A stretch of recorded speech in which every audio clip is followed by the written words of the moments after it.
North Korea is on the front pages of the newspapers all the time now.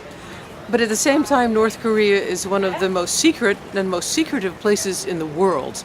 And we're all very intrigued by it. The Dutch photographer Eddo Hartmann visited North Korea 4 times to take pictures first of the architecture and later more and more of people and the life that they live.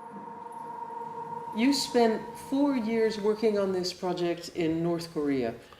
Correct, yes. And one of the things that surprises me about this exhibition here in Huis Marseille is that North Korea, Pyongyang, are so photogenic.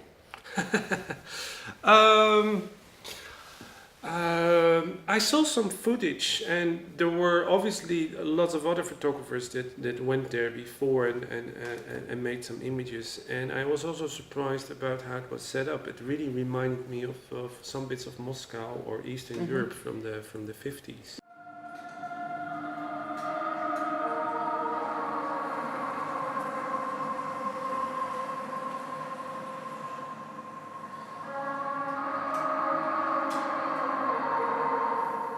Another thing that surprised me in the 360 videos that I saw, especially of people in the metro, just in their ordinary clothes, is that people looked much less poor than I expected.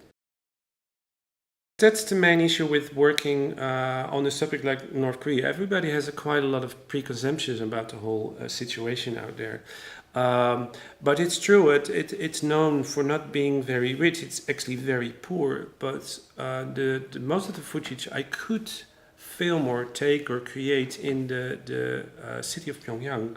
And the main capital, Pyongyang, is also the place where actually the elite is living. You set this exhibition up in with a story behind it. As you move upwards through the building of Huis Marseille, through the exhibition, more and more people appear. Yes. What's the idea? It's actually the same road I had to take doing the photography, is that I started out with the focus on architecture because that was the briefing.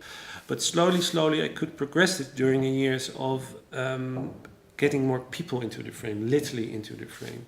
Upstairs in the exhibition here in Huis Marseille, you hear this otherworldly music. And that's music that you heard on the street. Yes, actually the first time I traveled there, I was I was in a hotel in the center of Pyongyang that's made for the Chinese tourists that are coming there. And I opened pretty late at night the window, and at a certain 12 o'clock I heard this very strange music coming through the streets.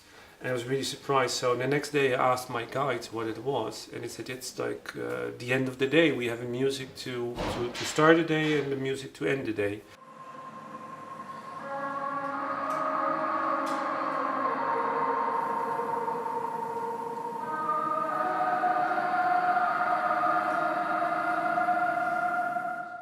During your visits to North Korea, Eddo, you were, of course, under constant surveillance. You always had guides with you.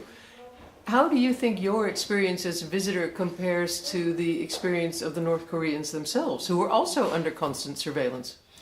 I think in Western countries we're also always on surveillance, but maybe we notice it less, but I think everybody knows about everybody online what's happening there, so in that respect it's not a lot of difference. Were you afraid? No. I felt incredibly safe. It's one of the safest countries to be in. Nobody can find you there.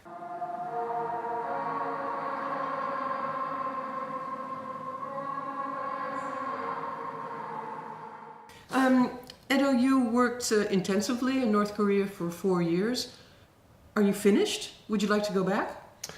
I always have plans to do more, but at a certain point I felt it was enough. The last time I was there, it was in the summer of 2017, and then the situation changed and was, I wouldn't say necessarily very violent or negative, but I felt that I wasn't really welcome anymore. For now, I'm done. I have a nice exhibition in Huis Marseille, but you never know what happens in the near future.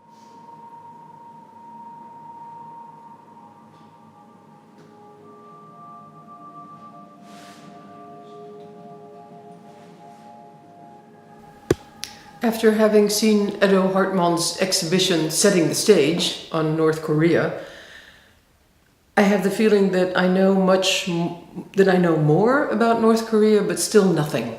It is still, perhaps because of all these images that do indeed look like a film set, setting the stage, I am only more aware of how much there is behind that stage set that I know nothing about.